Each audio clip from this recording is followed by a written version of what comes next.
All right, let's just get this autofocus going. There we go.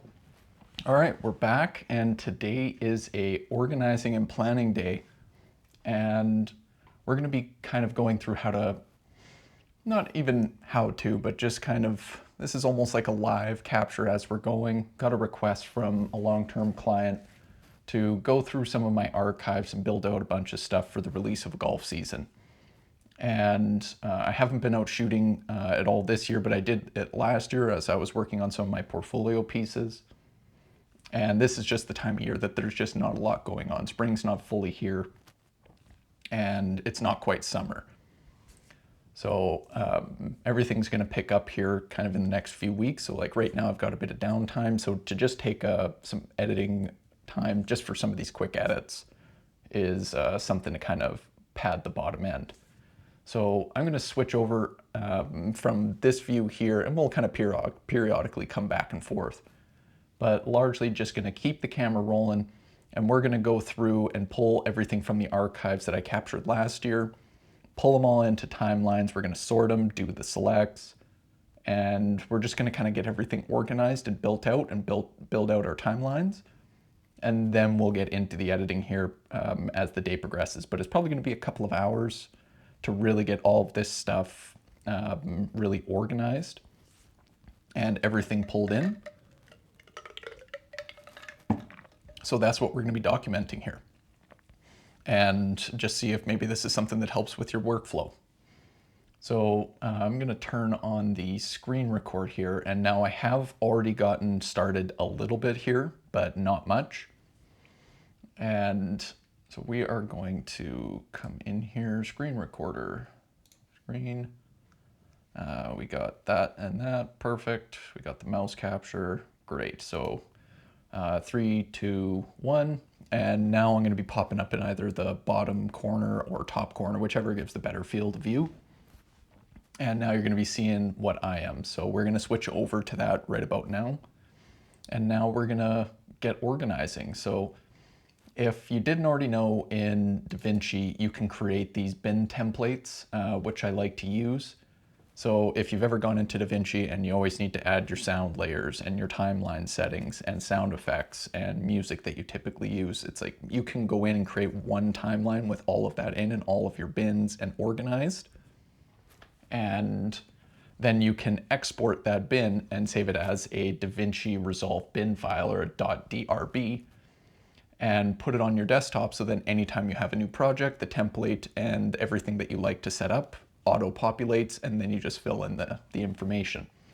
So my 2025 client template, it goes in and we open up DaVinci here, so we can see right here all of the sections I have in here. And I'll go across and even for timelines, I've got these various timelines that I have set up. And it just keeps everything really organized, and it makes it really easy to select one. And then even for the edit versions, the turf preview, let's see here, if I go, we're going to show the display stack timelines, hit a plus button. And so now baseline course, so that is this stuff. So it's anything that I've got from all these multiple days of capture. And again, that's the one tough part about when you're doing a lot of this stuff, is you're not getting organized and scripted time, and you're not having a bunch of hands to help. I'm just going out and doing real-time capture, and you kind of spray and pray. You try to anticipate where everyone's going to be going and what they're going to be doing, and hopefully something interesting happens in the shot. That's the one unfortunate part about live captures, but that's what I've got. And at least then it's authentic and realistic, and then it's my job to try and frame it up to create the visuals that I'm looking for. So as we're going along here, you can see I've started pulling some of this stuff in. We'll start importing some more media. So it's like anything that's on the course that I want to show, I'm going to be bringing into here, dropping onto the baseline course footage timeline, and then going through just dropping a very basic power grade on it, just to get a sense of how it looks, and then determine if I want to keep it or not, scrub it from the timeline, and then clear it from the actual media pool. So we are going to keep going on the course footage here. So we are going to go in, and so golf ops, B-roll, cart washing. So that will be under preparation. I'm not going to do that yet. We got interviews, we got opening day. Okay, scenics, drone. Okay, that's an extra one. Okay, turf care, day 3, camera. Okay, so this is back in the maintenance yard. I've already got this organized. This is just landscape B-roll. That's useless. So now here is some more on-course stuff. Okay, so that's a drone. I remember that from last year. So we are going to select all of this, import it, and now for on-course, I'm going to create a new bin, and we're going to call this drone. And now we're going to go back to that footage that we just brought in, which starts right here. And now we're going to highlight and bring this all down and move it into the drone bin. So now we got our drone and everything else. And now we're just going to keep importing here. So we got there. Let's see, this is generic B-roll, maintenance yard, great. Day 4, camera, okay, maintenance yard. I think I've already pulled all this maintenance yard stuff in. So now we start getting onto the course, and we can see here I was just out driving around and came across some deer, and they were out prepping some bunkers. So we are going to start right here, and we are going to basically pull all of this in. So as we can see, this is a monster amount of clips, almost 40 gigs of footage. So we need to really cull the herd here. And I've done an initial cull from last year when I did this and put greens by it for selects. But a year later to do it, my preferences or tastes or what it's going to be used for is different. So I'm just going to do essentially a new batch of selects. So all of this stuff that we just pulled in, I'm just going to drop this onto the timeline.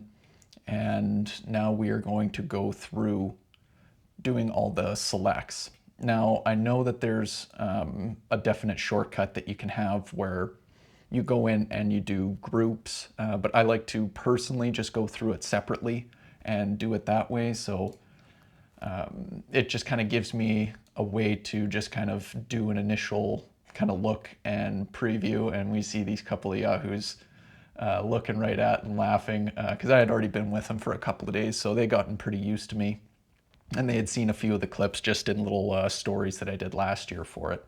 But this is going for main client part now, so it's not just for myself. And to me, like grounds crew on a golf course, it's one of those few instances where they don't get a lot of attention or even a lot of praise for the amount of stuff that they do. But these guys bust their butts every single morning before sunrise all summer to get the course minty for everyone to go and head out. So I always like to cover turf care where possible, and because it's just such money light at that time of day, it's a good time to do it. So again, here's the kind of power grid. Now I don't have as many as some people, but I have 3 or 4 that I use very, very regularly. So just even here in the office, here will be that one, right? So this is for my office setup, my kind of film look, which is a Kodak film emulation type look with some grain, which I don't use a ton. It has to really be the right situation. I have to have a very specific shoot purpose for it. And then the cyan, like if I'm shooting something in a, that really needs that kind of grungy look, like when I've done some shoots for dinner services and like in kitchens and prep for things like that, and in night scenes where it's kind of got that kind of gloomy or I don't even know what the proper terminology for it would be, that kind of grungy feel. I'll use that one. And especially in winter, I'll use it quite a bit in winter. And then this is kind of like the neutral, which is much more kind of on the magenta side. And then this is the one that I primarily use for all my client work because it is very clean. And I can just click and drag that into place. And then I always have my note tree. I have all the things that I would typically use. And then I got the conversion right here, but the very important one is the early color space transform right here, converting it back to DaVinci wide gamut. It gives me a lot more dynamic range. And if we even look at just how much more it brings down the exposure and just kind of stretches those things out, and it gives me a lot more range to work on. And again, this is like Sony S-Log, so I've already got pretty good dynamic range and color information, and this just gives me a little bit more. And if you haven't bought them yet, I would highly recommend it, especially if you're getting into this relatively recently, is the Phantom LUTs. They have the monitoring LUTs, and then the Filmic, and then the RE color space replicas. Because the color space transform within DaVinci isn't the greatest. I find it throws a really red hue on skin tones. And it's just a bit of a pain to work with. These Phantom LUTs I cannot encourage enough, and this is just the neutral FX6, which is the same sensor on the FX3, which I use, and the A7S3, and then what would like A7C2, I think, has the same sensor in the ZVE1. So this covers your bases for a lot of them, and then even for external monitors, they have one that just has a little bit less contrast to give you representation that are really good. So can't recommend them enough, and then I can do the rest of my work off of this base. But just to get an initial sense on if something's even worthwhile keeping, I'll go through and cull them here. Now, I don't think I have keyboard strokes illuminated for the screen record, but I created a couple little shortcuts within here, because I like to just take a peruse through each one individually rather than just doing a group batch. So I have Option, and then kind of like that weird squiggly line on the keyboard. And again, I'm using Mac, so Control or Shift, or not Shift, it would be what, Alt, I think, on a PC. But Option, and then the squiggly line right next to the one. That's my copy grade from previous clip. So we are just going to drop that on.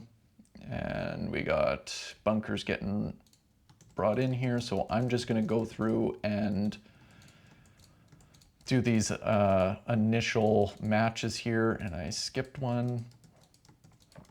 And I know this isn't the most concise, and anyone that's really into color grading is going to look at this and cringe.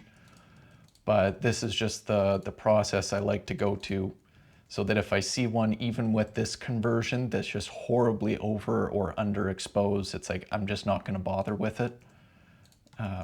And I'll just move on. I'll just go back to edit, scrub it from the timeline.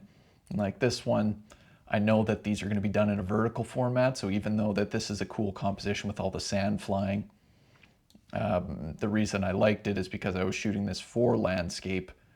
And yeah, right about here, they start to merge in together, but we can see just how dark this is, that I underexposed it. So this, I don't love this one.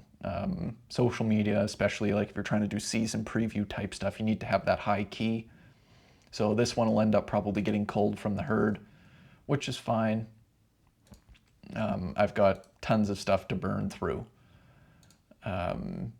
Yeah, a lot of these are just underexposed. And again, this is last year where it's just like, I just didn't understand how to expose it more properly, especially in S-Log to keep the noise down. So some of these aren't the greatest of exposures, but you do with what you have. So these are just like prepping a bunch of the bunkers. And this was kind of mid-morning, memory serves me right. And the sun was starting to kind of wash stuff out. And then of course, like that time of year, all the grass is kind of ugly. So you got to get really unique lighting and compositions, because the landscape isn't going to do anything for you. And so it was finding these cool shots where kind of blocked out by the cart, he's blowing the sand. But as we can see here, it looks like it's still early morning and it's kind of peeking through the trees and punched in on him. So when we crop this into vertical, it creates this kind of cool composition for it. And obviously these are just bases to have our ends covered. We haven't started grading these, which will put a lot of warmth on them and some glow and really kind of jazz them up visually. But we're not going to do that right now. We're just going to get our baseline sample, and we're going to move from there. And I remember this shot right here. I just heard the mowers coming, just turned around, and there was just one sliver of light, and you can just see it peeking through here where they're driving, coming in from the shadow, being illuminated as I'm moving down, the next one comes through. So it ended up being a really cool shot. But again, that's just the joys of shooting everything live, is you just never quite know what's going to come. You just need to have the camera ready, and hopefully you can get a good composition and get the lighting right, and your exposure when you're on the fly, and get the shots that you want or that you need. And I think this is coming up to, oh no, where's, okay, so we got all these. This is moving over to here. And again, I know this is going to be quite redundant right now, and it seems unnecessary not to shortcut it, but I haven't looked at this footage in a year, and I'm going to get rid of the vast majority of it because I've got about 250, 300 gigs of footage here. I'm going to get rid of the vast majority of it. So just refamiliarizing myself, because usually obviously I don't have this many clips, but for this particular instance I do. And that's just kind of the cost of doing business.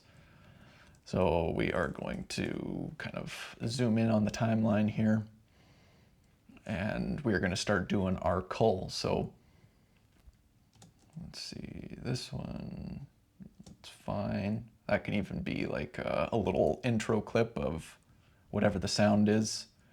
And again, like everything I'm going to be putting on here, if there's any music or anything, is going to be licensed, or it's going to be such a short segment that it doesn't really matter.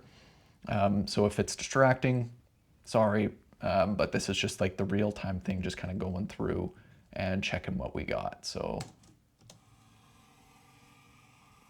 yeah, so that can be kind of a funny kind of opening clip of Guess Who's Back. And it's like this type of shot, too flat, getting rid of it. Barking dog, that doesn't do anything. And you can see it's just like I knew he was in here raking. And this is our superintendent here on the property, and he hates being on camera. So what you actually won't see is you can see in the previous clip, you could kind of see his face, and he actually got out of the little thing for the bunkers here, and just like, I don't want to be on camera. And I said, is it okay if I get shots of the machinery and you raking, but not your face? He said, that's totally fine, but I hate being on camera. So you'll probably even see just in these next few clips, like it is here down, like you are not seeing his face anywhere, and it's kind of punched in on the machine. So that's the part of live capture, is there's going to be people that don't like to be on camera, and you just have to ask. Just like, hey, I'm getting a few shots of you doing this. Do you mind? I don't want to be on camera. That's fine. They're not obligated to. It's not a paid shoot, and it's not organized and pre-planned and they signed on. So you need to make sure you get that permission. So here, we've got a barking dog in the background, and this is pretty uninteresting. Yeah, moving around trying to follow, so get rid of that one. Yeah, this one can be used, so I can use this going from here, and then kind of mask that into this one moving here.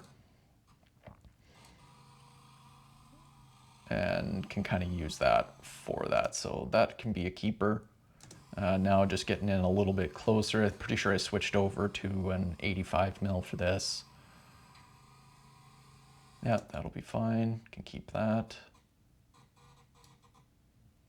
And now almost all of these are shot in 60 FPS. That's a bit overkill. But when you don't know what moments you're going to really want to use and how you're going to slow them down or not, it's really beneficial to have the flexibility of the 60 FPS.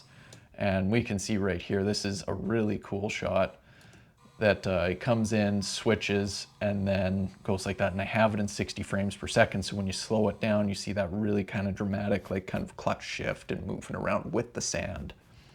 But of course, in vertical, that's not going to look very good. So That's the kind of catch-22, is that I know that these are all going to be purposed for vertical. So even though seeing all 3 deer here is nice, you're not going to get to see it. So see if I can find another frame where, you know, there's more of them in it, or one's looking directly at me.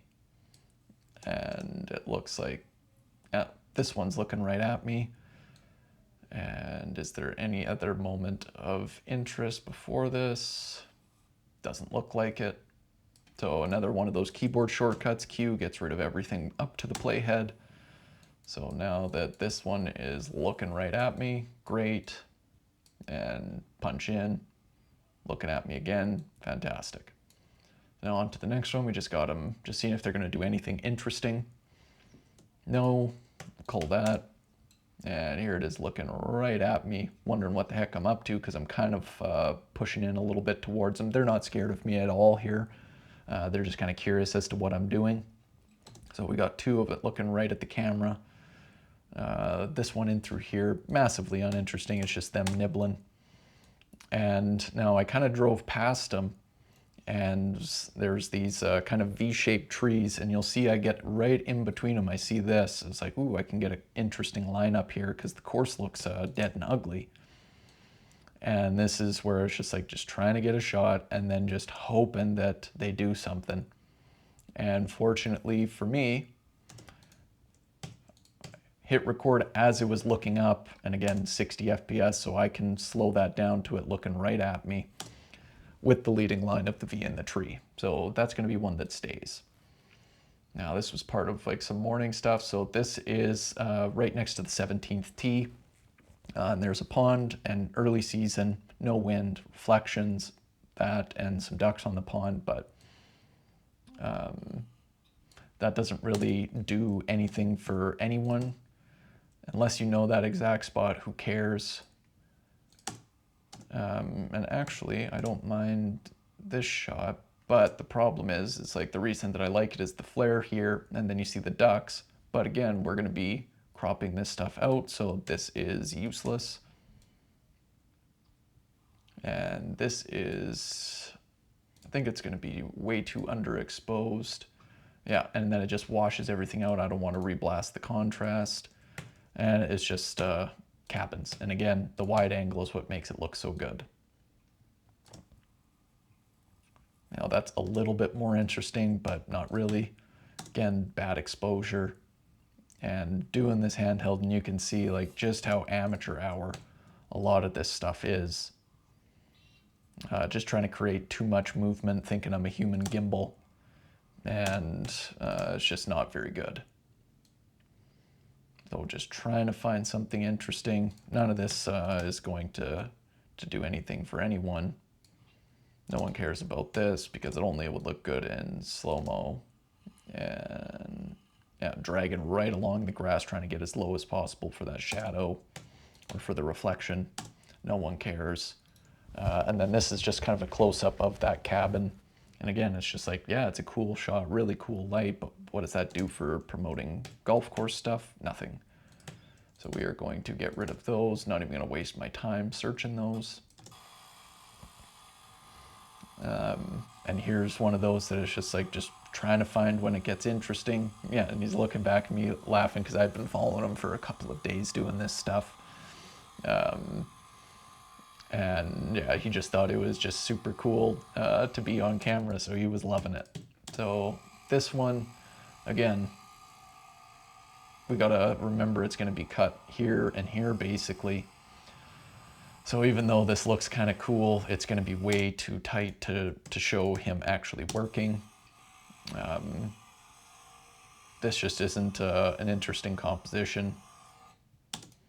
No one cares. Just the guy's out chit-chatting, taking a little break. No one cares. And again, here's just like a little logo placement. No one cares. You as well. Well, see you on the next hole. So no one cares. Well, that could be one like showing all the activity of carts driving around. Might be okay. I got this guy raking. No, No one cares. No one cares. And then you can see, like, I didn't even really understand or do very well with utilizing manual focus, so I just like keep skipping this, and it just keeps grabbing onto the branches right in front of me rather than on the subject.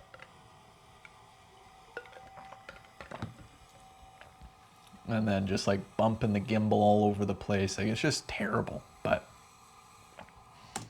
that end part is okay because you have the tree and foreground here, so we are going to delete up to that. Now, nothing interesting here, but when we got the two of them in a line there for a vertical, that will work. So we're going to trim that down and come back to that. This, I don't think is quite as interesting, and he's walking out, so we'll scrub that. We got better shots than this. Like, that's okay right there, but doesn't do a ton for me.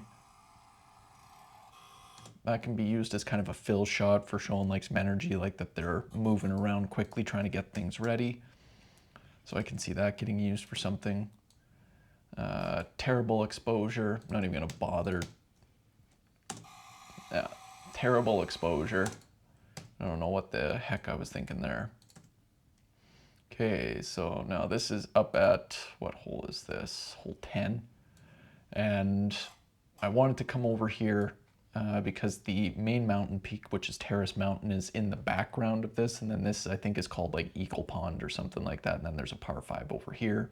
And this is a really good par 4 that they're on. And these are some really visible bunkers from the tee.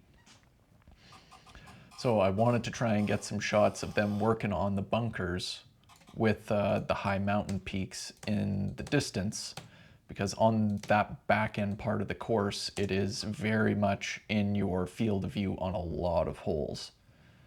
So while nothing interesting is happening here, I thought maybe he'd be driving and I could get a shot of him driving through, but that never materialized. So we go through here, no one cares. And let's see here. Too dark, get rid of it. Too dark, get rid of it.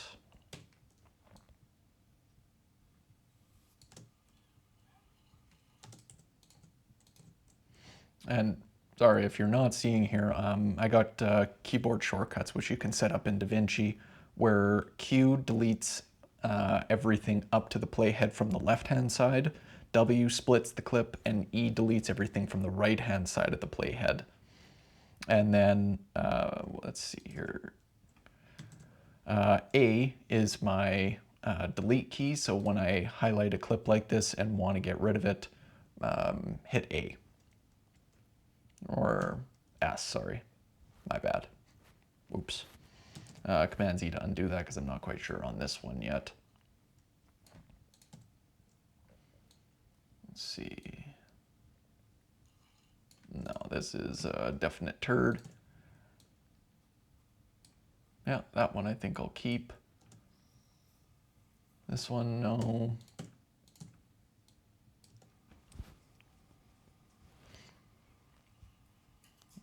That's the thing, it's like, how far do I really want to go into this? In getting these bunkers prepped, like, it's pretty uninteresting footage in a lot of way. But it's just showing that everyone's getting their stuff done, so I think I will scrub these ones, but keep that one.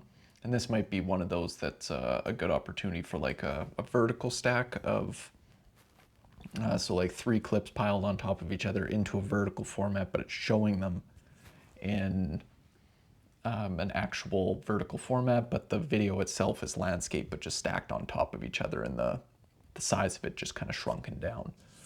So that might be something for just like back at it, bunkers getting looked after or whatever, because we are 2 weeks from opening day right now. So, okay, on to the next one. Is this worth anything? No. Anything here? Nope.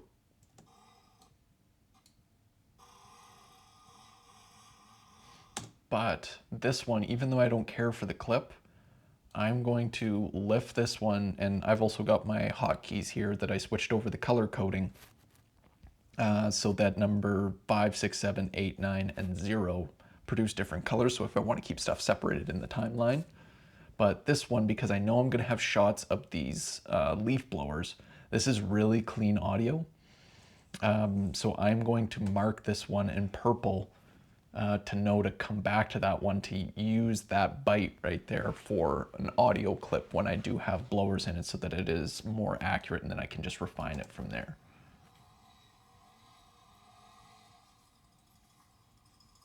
Yeah, and same with this one, because if I've got some overhead shots in the drone, so this one's a little bit further and a little bit quieter. So this one will give me another one that I can use for when it's a little bit further away, like in the drone. Now we got here. Yeah, and there we go. So I remember using that clip last year. Is kind of walking in and grabbing the equipment out to show an action. And now here was the interesting clips here.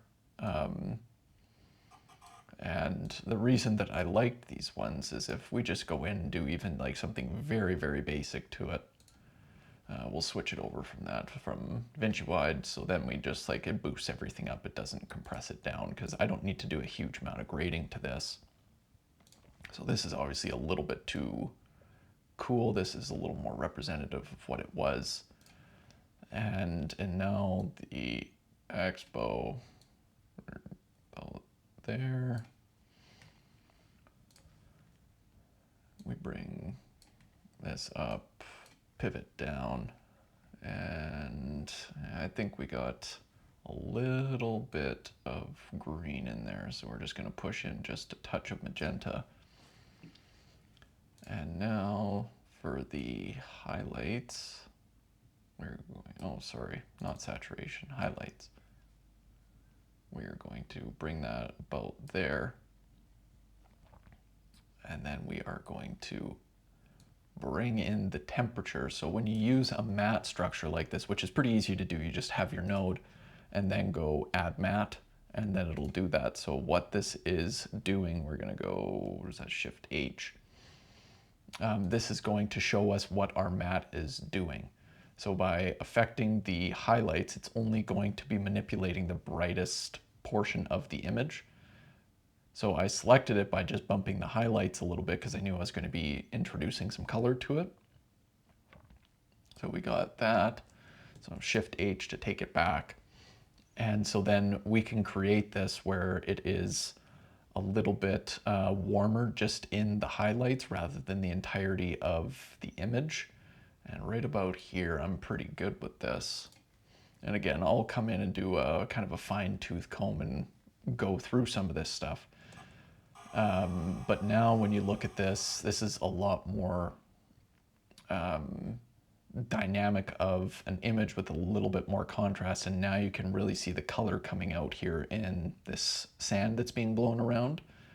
And if we just look at like our before here to here, you can see that really big difference. And even like just on the mat, we can see how this just warmed up just our brightest points, which of course is right here and right here. Now for the vertical, I'll probably throw a window around this guy so that your whole eye kind of leads into him blowing, but we're not going to go that into detail at this point. So now we're on to the next one. Again, it's just a lot of similarities. And you'll see why I like to have that keyboard shortcut to duplicate it, is I know that everything here was exposed the same. So this is where now I can just go through clip by clip and batch color them like that. So now we can see just how big of a difference we're getting in these images here by just warming up these highlights and warming up the image a little bit. Now it looks like a really kind of dramatic morning scene with nice filtered light. And it just makes what was a very kind of wet blanket type shot look a lot more dynamic. And it makes it look a lot cooler than what it actually was. So now we're just going to go back to this page and just see if we got anything else. Yeah, wasn't using that properly.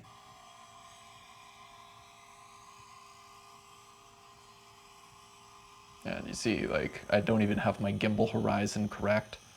Yeah, there we go. Try to correct it last second. Waste. Now just trying to like kind of come around so that it'll reveal them.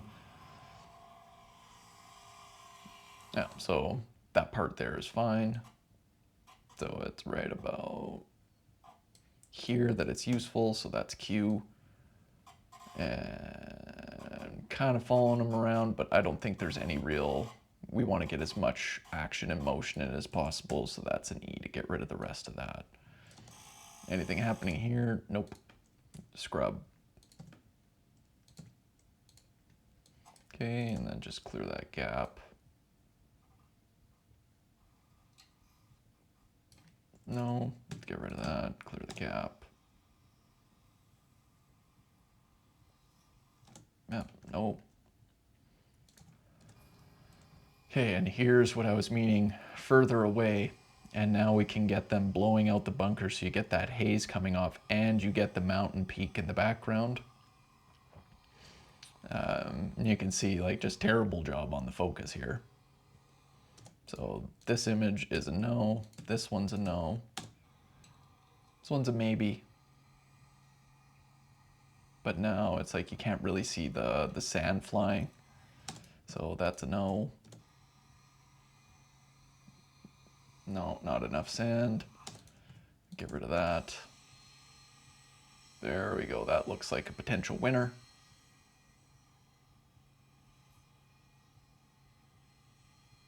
Yep, so I'll come back to that clip and trim it down. Now just trying to push in. Nope, not enough interest. And just try it from a slightly different angle. No, get rid of it. Okay, so now up above this hole is kind of a rock outcropping that comes in, and it looks way down on the actual, the rest of the course that we were just at. Like we're about 150, 200 feet above where we just were in that bunker.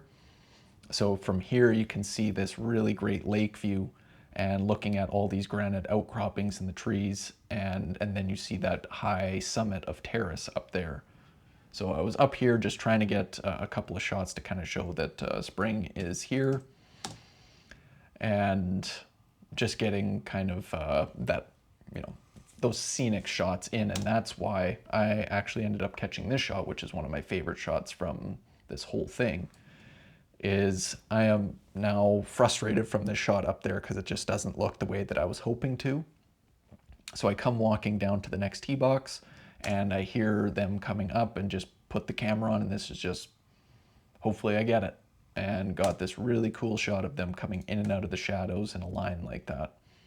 That worked out really good. Now we are, you know, potentially reinvigorated by getting a cool shot that I think I'm going to go back up to this rock outcropping and create these, what are ending up to be absolutely horrible shots. And yeah, these just stink, so we're just going to keep going through and scrubbing these things here. Yeah, like you can, yeah, dog water. Okay, and while I was up here, the main fairway mower started coming through, and there was this kind of natural vignette through the trees, and of course I miss focus back-to-back times, and it's not smooth. So I have to wait, obviously, for him to go up to the green and then come all the way back and then circle all the way back around. So you're just going to kind of sit and wait. But once I knew he was there, it's just a matter of framing up the shot and actually getting the focus correct, which using autofocus for that is not very reliable, but I didn't know any better. So now we come back up here. I do another climb because I'm trying to get a clear view for this mower. And it's like, oh, okay, well, this is a bit better. But you can see I didn't really understand my gimbal. I think I'd had it for like a couple weeks at that point. So panning across like this and then overextending it, eventually the motor runs out, so then it kind of twists it this way. So you see a lot of clips where I just kind of overdo the, what would that be, the pan axis, and it just goes essentially too far and sticks itself. And I'm just trying to basically do almost like a slider shot, just kind of like moving across from left to right, and you just see all these epic fails. It's like, this is the easiest shot in the world, and just could not get it done. Like, I'm on a gimbal and I can't even get it smooth. Like, it's just pitiful. Okay. Yeah, no, terrible. So now I'm kind of checking over my shoulder. I hear that the mower's starting to come back. And so now it's just a matter of, is this a cool shot? No. Terrible. No one cares. And now these bushes are blocking. So that shot's ruined. I started too late. And now just like a little climber rise shot, mid. No. So here's what I'm meaning of kind of having to wait for him to come down here and then circle back around to head back up. And you can see he's already, you know, a little over half done this fairway, so I've only got a couple more passes. And let's see, did I get him? Yes, I'm pretty sure I just placed the autofocus like out here on the fairway, but then you see overextended it and then recapture and getting that framing. So that one will work. Yep, that one's fine. So now here is walking down off that high point. He's in his last couple cuts. Like, you can see the rough is starting right over here. So he's only got maybe 2 more passes to be done. Get the terrace mountain in the background and just push in towards him as he's ripping by in the mower. So we can kind of line these two up to get the view, and we get him on the mower. So this one, I was trying to back up and keep pace with him. Didn't do a good job. And then when he's over here, no one cares. It's not a great shot. So now I'm just trying to kind of follow him, because now I got to keep moving and get over to the other holes before I go over for driving range setup that day. So that's a fine shot. That's a turd. And last go around. Yeah, so this one's fine as well. So we'll keep that. This one could be fine. Not too far away. No one cares. And then again, doing a bad job with autofocus. No one cares. Too far. Now this was actually an interesting one, because this was not part of the golf course, but this is kind of the natural kind of drainage of this golf course and creeks that naturally flow. And it was really cool because this is usually completely filled with foliage, but it was open and exposed. So I just kind of crawled down into the bushes. And in slow-mo, you get these nice like little sun flares coming through and the pockets of sunlight and dark. And I thought it looked really cool. So those ones are going to stay for something, probably not for these applications, but I'll use them for something because I quite like them.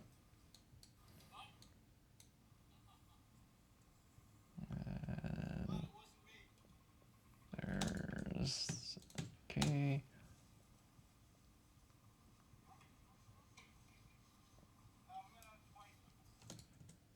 Okay, so now we can get into some of this.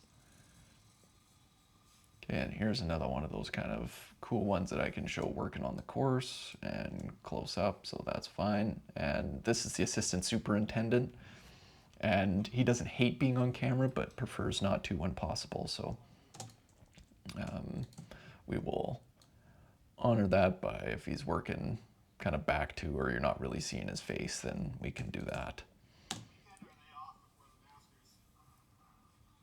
And yeah, so there's a good one. Yeah, keep those. No. Yeah, bent over dude, nice. Good capture. Okay, So there is our initial cull, and I'm not sure how many clips we're left with. Well, we can easily check. So we think we started with like 129 or something like that.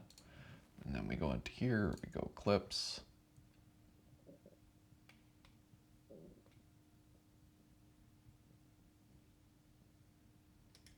Yeah, so from the other selects, now we're down to 50. So we got rid of 70% of everything because there was quite a few from the previous batch as well.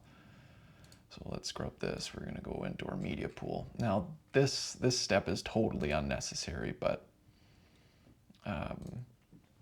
I really like doing it to keep everything organized so I don't have just a bunch of accessory stuff tidy or muddying up my media pool. So you can see right here on these red bars stuff that's within the timeline, and obviously I haven't trimmed down a lot of stuff, but you can see where if it is something that you have left or not. So it's basically revealing the selects that you're choosing, and then I can just come through and highlight all the stuff that doesn't have that red bar and just clean it out of the media pool so that only the things that I have selected are visible.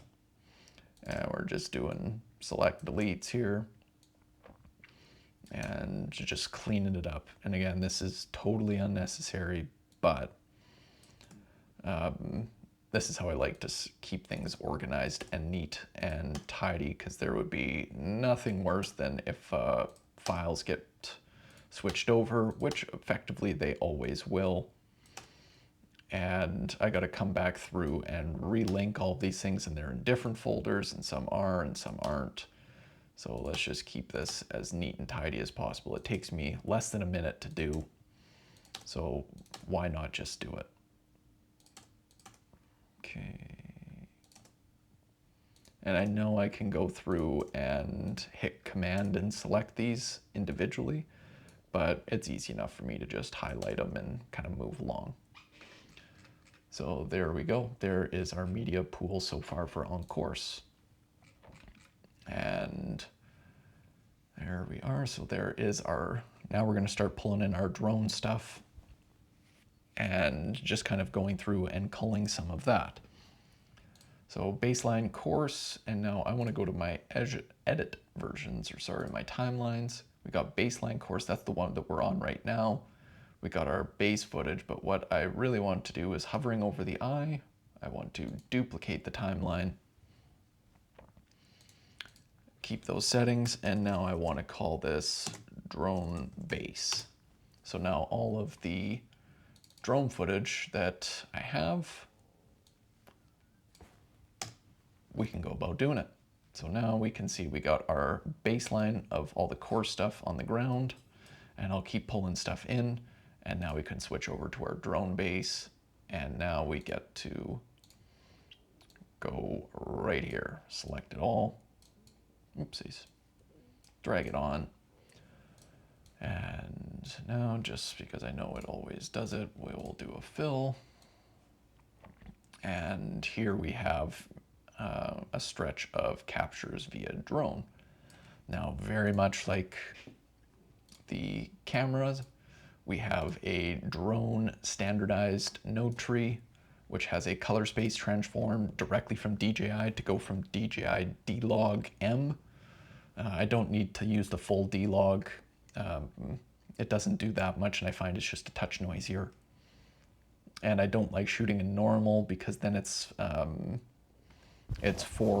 just 8-bit color, basically. It's already in Rec 709, so I like to get just a little bit more out of it in D-Log M and then be able to come in and reintroduce that manually. It's a little bit noisier, but it's like in DaVinci, the noise reduction is so good, I can throw just a tiny bit on and just a touch of sharpening, and you'd never know in a million years.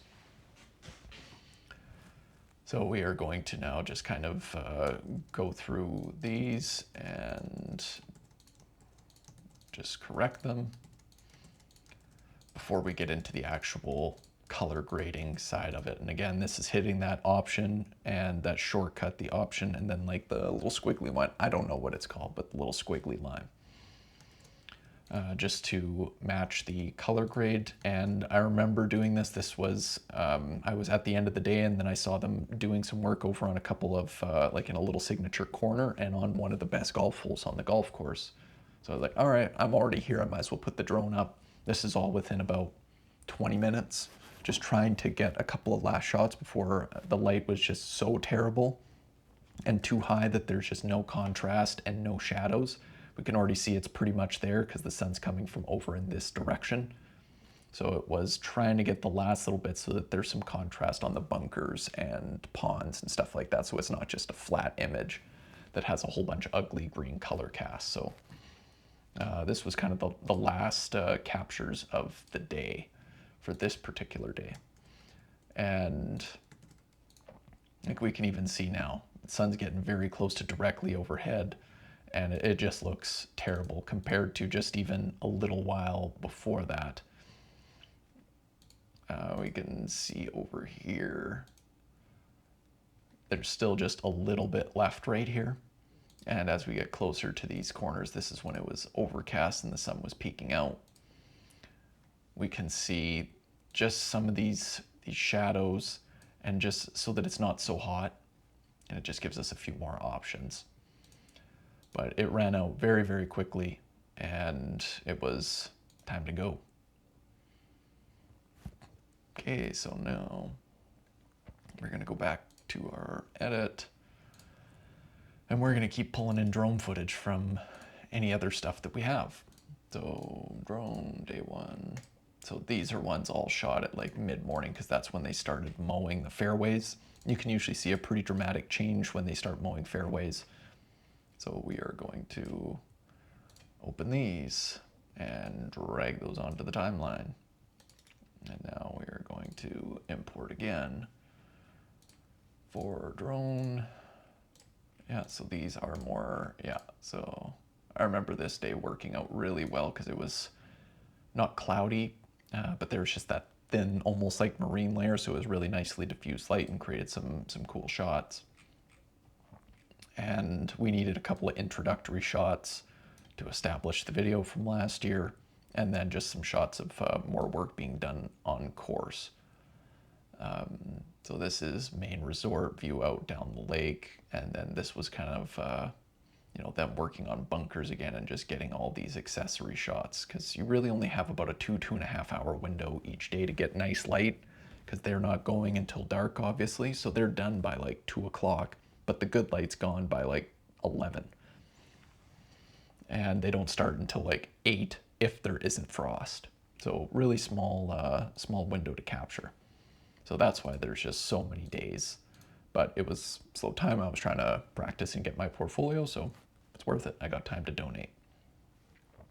And let's see if we got anything else.